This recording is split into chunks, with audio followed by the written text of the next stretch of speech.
With Beijing are playing a prominent role at the talks, as our Washington Bureau Chief Simon Marks reports from Sunnylands. This is something that hasn't happened before on American soil, a sitting US president personally welcoming the leaders of Asean to a summit meeting. President Obama was at the front door of the Sunnylands retreat, shaking them all by the hand and escorting them into the building, where just 3 years ago he hosted Chinese President Xi Jinping.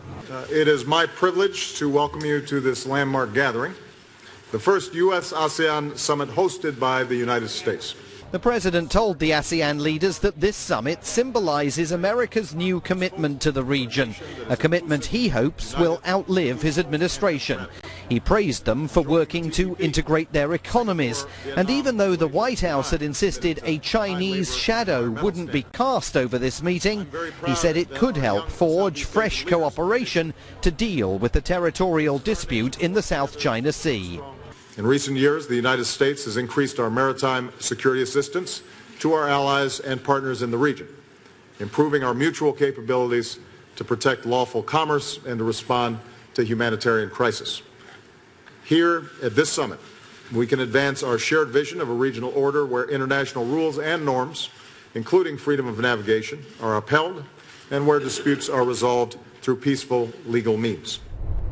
The focus of the first session of the summit was the economy. ASEAN is already America's fourth largest trading partner. Now the stage is set to grow that relationship further.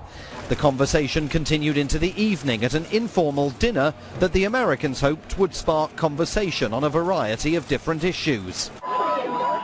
Outside the Sunnylands Centre, some suggested that those conversations shouldn't be taking place at all.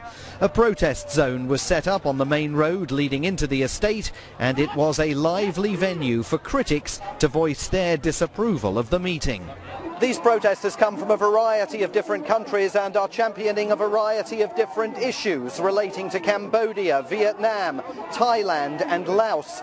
But what unites them and allows them to speak with a single voice is their view that Barack Obama should not be trusting many of the current leaders of ASEAN. It's totally unfair. And we over here, we have the voice, we can speak out. And I want to take this opportunity to address Mr. Obama to watch out carefully. They are not trustworthy. It's not worth it for Americans to speak to them. Late in the day, the White House announced that President Obama had told the Vietnamese Prime Minister, one of those being targeted by protests, that he will visit the country in May after the G7 summit in Japan. Together, we can continue to... The US has vowed to make good governance, the fight against corruption and respect for universal values a central focus of this meeting. President Obama will have another chance to make all those points again on day 2, where attention is also due to turn to the battle against terrorism and other strategic threats. Simon Marks, Channel News Asia at the Sunnylands Summit in California.